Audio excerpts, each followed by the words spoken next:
자, 근데 어제 했던 거 잠깐 짧게 정리하고 마무리하고 오늘 진도로 나가도록 하겠습니다. 자, 준비됐어요? 네. 자, 봐봐. 어제 뭐 했는지 기억납니까? 각에 대한 얘기를 먼저 했습니다. 그죠? 어제 두 가지를 했지. 첫 번째는 뭐? 각을 새롭게 정의한, 그렇죠. 각을 새롭게 정의하는 방법에 대해서 얘기했고, 두 번째는, 그렇죠. 호도법. 각을 표현하는 방식에 대해서 얘기했습니다. 맞죠? 첫 번째, 각을 재는 방식을 새롭게 정의했는데 잠깐 짧게 정리하고 넘어갈게요. 원래는 여러분들이 어떻게 쟀었다고? 그냥 도형에서 각에, 어떻게 보면 각에 뭘 잰 겁니까? 각에? 사실은 각의 크기만 잰 거야. 맞지? 각의 크기를 쟀기 때문에 여러분들은 절대로 마이너스 각이라는 걸 절대로 생각할 수 없는 거지. 맞죠? 그 다음에 뭐도 생각할 수 없냐면은 우리가 실생활에서 각의 크기를 재는 거는 360도를 절대로 넘어갈 수 없는 거죠. 맞죠? 그래서 각의 크기는 무조건 플러스여야 되고, 그치? 그 다음에 항상 0도에서 어디까지? 360도까지만 잴 수 있었습니다. 그런데 어제 우리가 생각했던 방식은 어떤 방식이었냐면은, 시초선과 동경을 가지고 재는 방식이었는데, 여기에는 각의 크기도 들어가지만 뭐도 들어갔어, 보니까. 각의 뭐도 들어갔어? 방향도 들어갔죠. 방향이 들어가니까 플러스만 잴 수 있는 게 아니라 뭐도 잴 수 있게 된 거야. 마이너스의 각도 우리가 정의할 수 있게 된 것이고, 그 다음에 방향으로 돌린다, 그지? 돌리는 방향으로 각을 재다 보니까 한 바퀴만 돌릴 수도 있고 두 바퀴 돌릴 수 있고 여러 바퀴 돌릴 수도 있다 보니까 뭐가 가능해지냐면은 결국은 각의 크기가 어떻게 된 거야? 요 안으로 제한이 되지 않고 그냥 무제한으로 각의 크기를 설정할 수 있다는 게 특징이었습니다. 맞나요? 여기까지 이해되지? 그러면 여러분 잘 생각해보면 이거는 약간 비교하면 어떤 거랑 비슷하냐면 이런 거야. 여러분들이 벡터하고 스칼라의 차이점을 좀 아나요? 모르면 그냥 어떻게 보면은 이전에 여러분들이 각의 크기를 쟀던 방식은 사실 스칼라 방식이라고 생각하시면 돼요. 크기만 존재하는 거야. 그러니까 스칼라가 뭐냐면 크기만 존재하는 걸 얘기하는 거예요. 예를 들면 속력이 얼마냐? 속력이 사실은 스칼라거든요. 속력이 뭐 예를 들어서 뭐 자동차 속력이 뭐 100km/h라고 얘기하면은 그게 속력인데 속도는 벡터인데 속도로 얘기할 때는 플러스 마이너스를 지정해서 얘기할 수 있어. 그러니까 플러스는 뭐냐면은 앞으로 가는 걸 플러스인 거고요. 뒤로 후진을 하면 그걸 마이너스의 속도라고 보는 거예요. 이해되나요? 또 한 가지는 뭐냐면 여러분들이 지금까지 양수만 생각했다면 비슷한 개념들을 쭉 나열해 주는 겁니다. 음수는 사실 수학자들이 참 받아들이기 힘든 수의 체계였습니다. 무슨 말이냐면 음수는 옛날의 수학자들은 음수는 존재하지 않는다고 생각했어. 왜냐하면 수를 잴 때 예를 들어서 요게 요 거리가 이제 요 길이가 30cm다 이렇게 얘기하면은 이 수의 용도를 이 크기를 재는 길이의 크기를 재는 용도로만 생각했던 거죠. 그러니까 예를 들어서 이런 건 없잖아. 길이가 마이너스 30cm 이런 거 없잖아요. 세상에 없잖아. 그래서 사실 여러분들이 수학자들이 제일 받아들이기 힘들었던 수의 체계가 뭐냐면 음수입니다. 음수. 근데 어떻게 해서 근데 여러분들은 뭐야? 음수를 지금 아주 자연스럽게 쓰고 있잖아. 여러분들이 음수를 없는 수라고 생각하지 않잖아요. 그 이유는 뭐예요? 존재한다라고 생각하는데 뭐 때문에 존재한다라고 생각하고 있어요, 여러분들은? 가정 가지고만 될까? 그렇죠. 원래 그래서 원래는 음수를 가르치는 게 정말 힘들어요. 초등학교 때 음수 가르치는 게 있는데 음수를 아이들한테 어떻게 가르치냐에 대한 방법론이 굉장히 많거든요. 왜냐하면 수학자들도 음수를 받아들이기 너무 힘들었단 말이야. 근데 그걸 받아들이는 가장 간단한 방법 중에 하나는 뭐냐면 수직선상에서 양수, 음수를 생각하는 거야. 그럼 여기서 보면 원점이라는 게 있지. 그러면서 오른쪽으로 가는 거를 무슨 방향으로 생각한 거예요? 양의 방향이라고 생각하고 왼쪽으로 간 것을 음의 방향이라고 생각하니까 수직선상에서 뭐가 존재하게 돼? 음수를 표기할 수 있게 된 거죠. 그러니까 여러분들은 아주 자연스럽게 음수를 존재하는 수라고 생각을 하는 거죠. 하지만 이런 방법이 나오기 전까지는 음수는 정말 받아들이기 힘든 구조였단 말이죠. 마찬가지로 이제 여러분들이 이전까지는 받아들이기 힘들었던 지금 이제 음의 각이라는 게 나왔는데 음의 각이라는 거 어떻게 받아들일 수 있냐? 어제 우리가 얘기했던 각을 재는 방식으로 이해를 하면은 음의 각도 이제 아주 자연스럽게 받아들여질 수 있을 것입니다. 그래서 양수뿐만 아니라 음수도 받아들여지게 된 것이죠. 됐나요? 자, 그래서 각을 재는 방식에 대해서 새롭게 얘기했고요. 또 하나는 또 뭐가 있었어? 자, 호도법은 호도법은 뭐라 그랬습니까? 그렇지. 각을 호로 나타내는 방법. 혹은 요거 그대로 있는 대로 얘기하면 이런 거야. 호의 길이로 각도를 표현하는 방법. 이렇게 되는 거야. 뭐라고? 호의 길이를 다시 호로 이러면은 좀 말이 좀 이상하잖아. 호로. 그래서 그냥 호의 길이라고 할게. 아니면 호를 사용하여 뭐 이렇게 해도 돼요. 똑같은 얘기입니다. 어제 내가 얘기했던 거 똑같은 거야. 호의 길이 잘 봐. 호도법이 뭐냐라고 물어보면 이렇게 얘기하면 돼. 그대로. 사실 이 말 자체가 우리나라 말로 한자어긴 하지만 웬만하면은 그 용어를 외울 때, 정의를 외울 때는 어떻게 하면 가장 좋냐면은 원래 그 용어에 있는 그 말들을 그대로 활용하는 게 가장 좋아요. 호도법이 뭐냐? 그러면 뭐라고요? 호의 길이로 각도를 표현하는 방법. 이렇게 되는 거죠. 이해되나요? 다시 뭐라고? 호의 길이로 각도를 표현하는 방법. 됐죠? 다 같이 하니까 왜 안 해? 다시 시작. 뭐라고? 호의 길이로 각도를 표현하는 방법. 그래서 뭐라고? 호도법. 그랬을 때 이 얘기를 했었죠. 그러면은 어떻게 호의 길이로 어떻게 각도를 표현하나요? 라고 얘기했을 때 어제 이런 예를 하나 줬잖아요. 그죠? 반지름의 길이 R이면은 호의 길이를 딱 얼마로 만든다고? R만큼 만들게 되면 요때의 요 각을 우리는 뭐라고 한다고요? 1. 근데 전에 얘기했었죠. 이거는 그냥 몇 배냐고 물어보기 때문에 얘는 그냥 상수예요. 사실은 그냥 숫자일 뿐이야. 단위는 없거든요. 근데 각도라는 거를 여러분들한테 나타내기 위해서 1 뭐라고 하기로 했다고? 라디안. 거기 교과서 보면 알겠지만 라디안이라는 이 단위도 앞에 있는 R은 뭘까? 레디어스. 거기 있어요. 레디어스. 무슨 뜻이야? 반지름. A는 뭐예요? 앵글. 각. 그러니까 반지름과 각의 비로 표현했다는 거를 이 단위에서도 그냥 그대로 표현하고 있어요. 언니, 안녕. 괜찮아요? 약 받아왔어? 자, 그리고 또 마찬가지로 R만큼 더 갔어. 여러분들 부채꼴이나 원의 성질에서 알 수 있듯이 호의 길이와 반지름의 길이는 비례하죠, 서로. 그지? 맞죠? 그 다음에 넓이도 비례합니다. 원의 넓이, 부채꼴의 넓이도.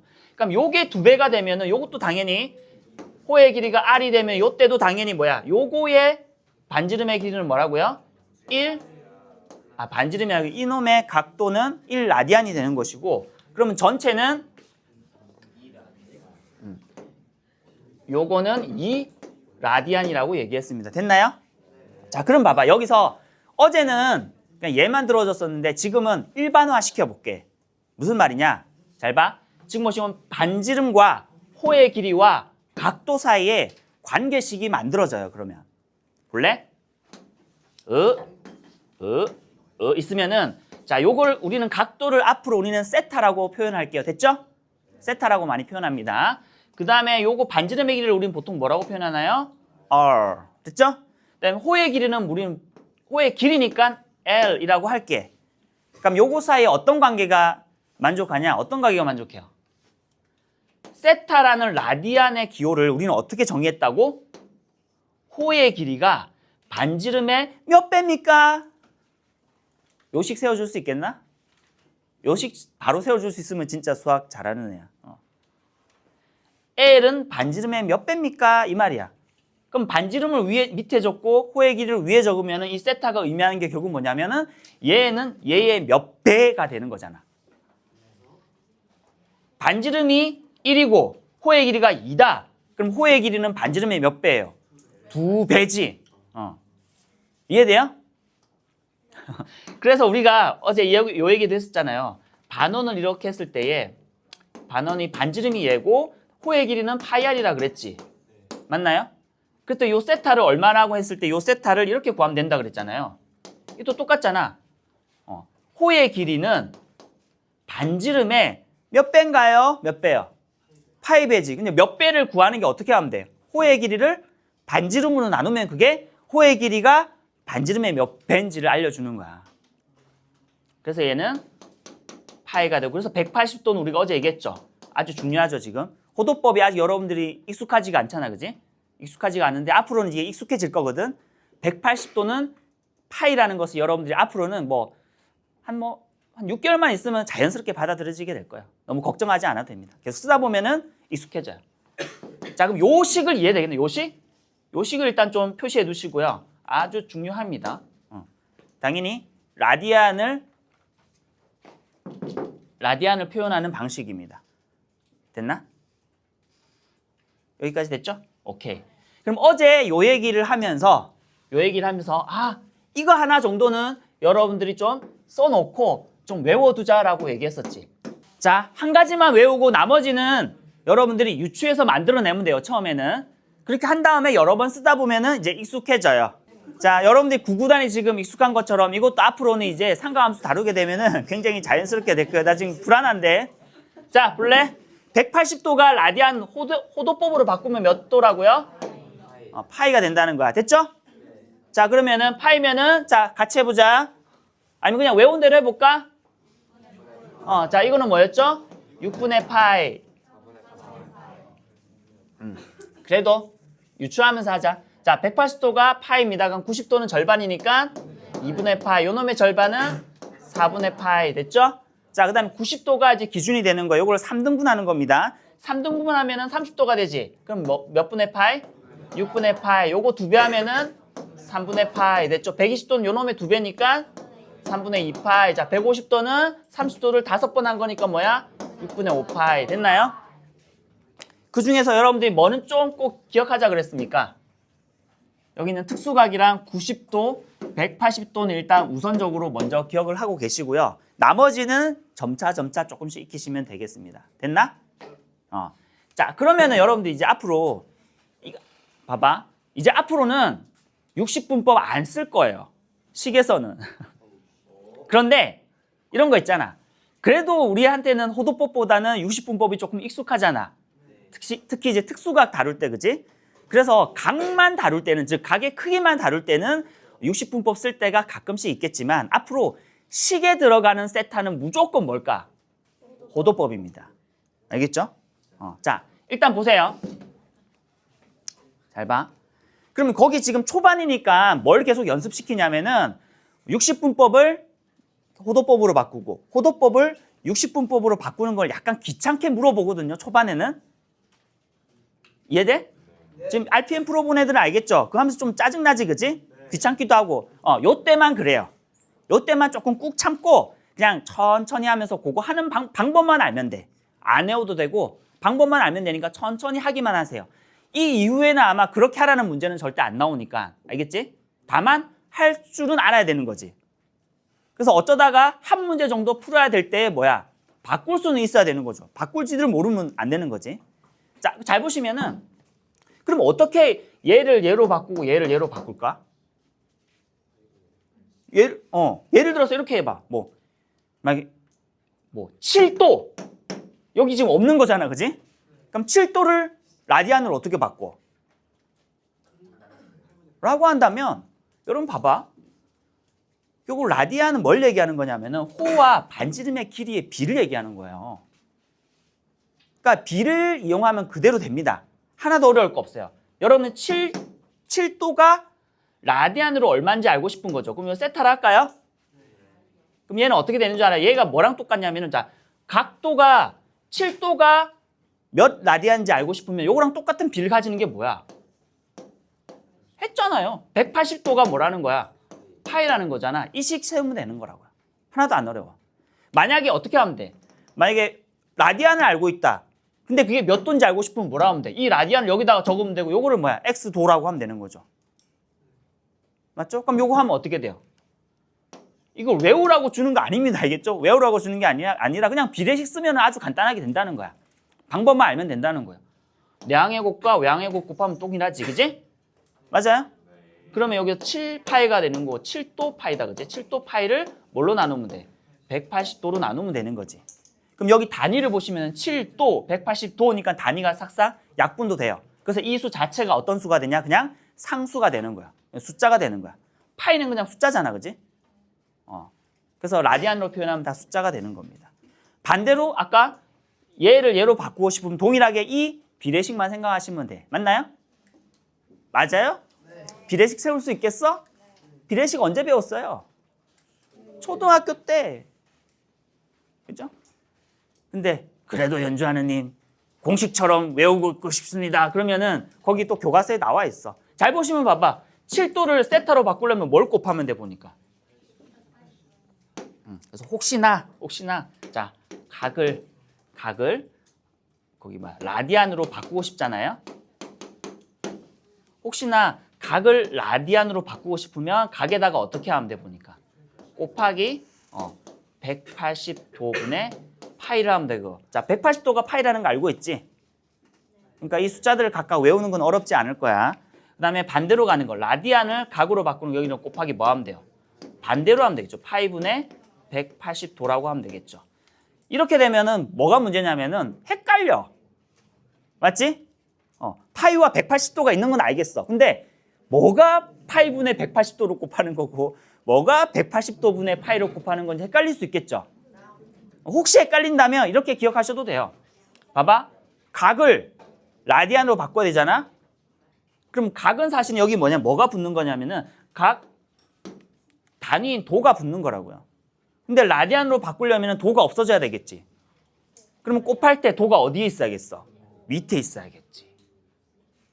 이거 이해되나?